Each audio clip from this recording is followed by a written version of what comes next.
Бүгүн 29 май күнү Акнет компаниясынын айланасында ар кандай чагымчылдык аракеттердин алдын алуу максатында маалымат жыйыны өткөрүлдү.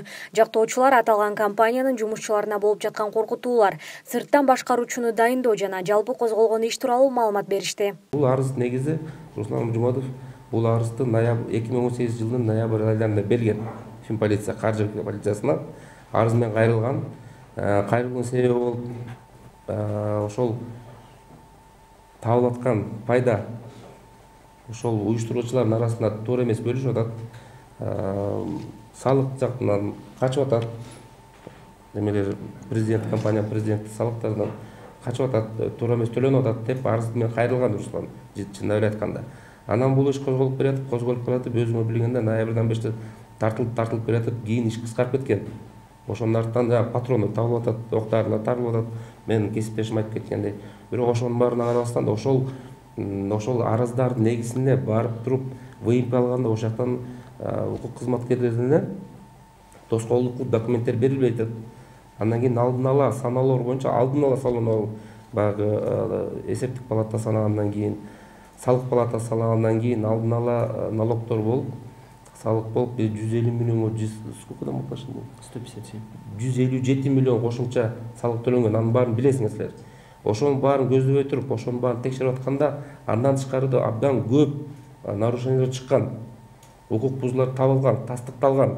Бирок ошого карабастан каржы полициясы эмне себептен бул иштерди кыскартып койгон баарын тең. Руслан Абдумажитов кызматтан алынгандан кийин анын командасы жана өкүлдөрү кошо кызматтан бошотулушкан. Учурда бул тууралуу соттук иштер жүргүзүлүп жатканын жактоочу Азамат Асанбеков белгилеп өттү.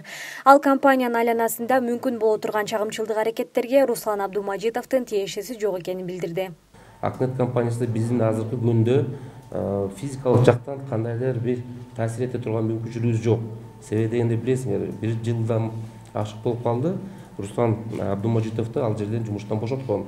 Ал жерге жумушчу ордуна киргизбейт. Ал жерде эч ким болуп калган эмес да. Анын жакын жолдоштору, кызматкерлери, командасы да башкача айтканда бул жерде отурган өкүлдөр командасын баарын жумуштан четтетип салган, чыгарып салган. Бул боюнча өзүнчө соттор болуп атат. Аны кеңири керек бар болсо кеңири айтып беребиз.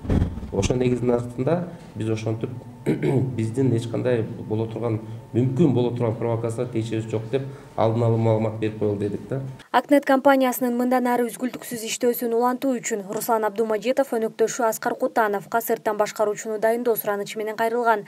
Бирок жактоочулардын айтымында учурда ал тараптан эч кандай жооп боло элек. Жумадинов кууганды камагандан кийин биз Кутанов Аскар Асанбековичке кайрылдык. Азыр экөөбүз катышуу болуп турабыз. Руслан атынан 2 катышуу калды. Чет жактан внешний управляющий деген понятие бар. Внешний управляющий киргизели.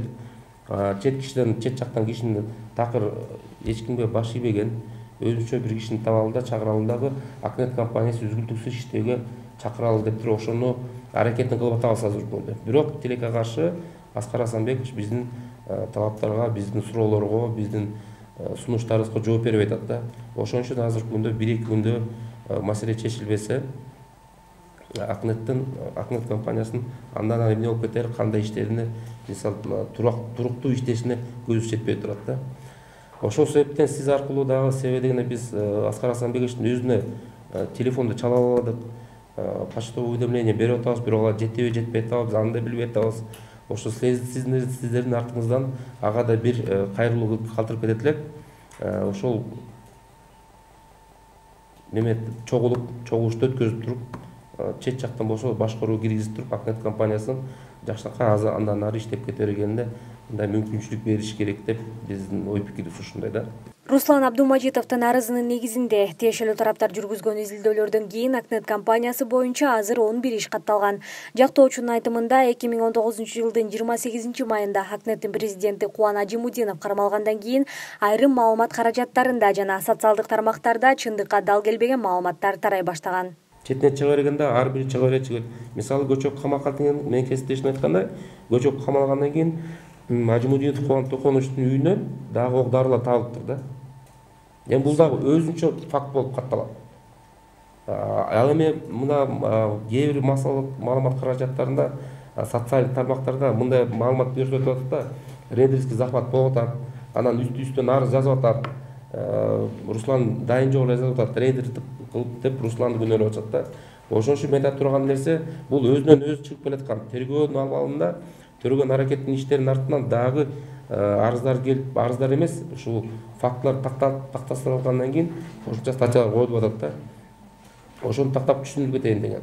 Себеби дегенде ошо көчөгөнү Ажимунов камалгандан кийин особенно социалдык тармактар аябай неме башталды да, кайраданчы мындай ажиотаж башталып, жөндөн жөн эле жок нерсени чоңго чыгарып атышат да. Бул жердин баары мыйзам чегинде эле болуп келатат, анда эч нерсеси жок. Русландын эч кандай тиешеси жок ал жерге.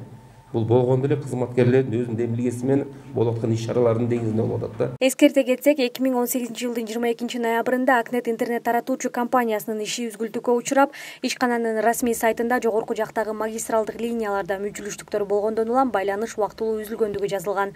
Ал эми экономикалык кылмыштарга каршы күрөшүү кызматан 2019-жылдын 28-майында Акнеттин президенти Кубан Ажимудинов Бишкек шаардык ички иштер башкы башкармалыгынын убактылуу кармоочу жайына киргизилген.